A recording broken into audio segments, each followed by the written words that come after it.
দর্শক এ বিষয়ে আরো জানাতে ফটিকছড়ি থেকে আমাদের সাথে যুক্ত হচ্ছেন রনি দত্ত। রনি,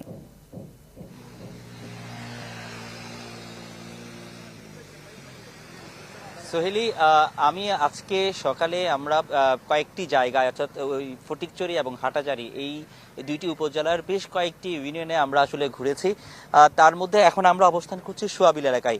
ফটিকছড়ির মধ্যে যেই এলাকাটিতে এখনো পর্যন্ত পানি নামেনি এবং সেই এলাকাটি হচ্ছে সোয়াবিল, এবং আপনি দেখতে পাচ্ছেন সোয়াবিলের এই যে সড়কটি, সেই সড়কে কিন্তু যান চলাচল একেবারেই বন্ধ। যে কয়েকটি যানবাহন যাচ্ছে, এখানে পানি যত সামনে যাচ্ছে ততই আসলে পানি কোমর থেকে বুক পরিমাণ পানি আছে। সেই কারণে সোয়াবিলের সাথে আসলে মানুষ যারা আছেন তারা কিন্তু এখনো পানিবন্দী।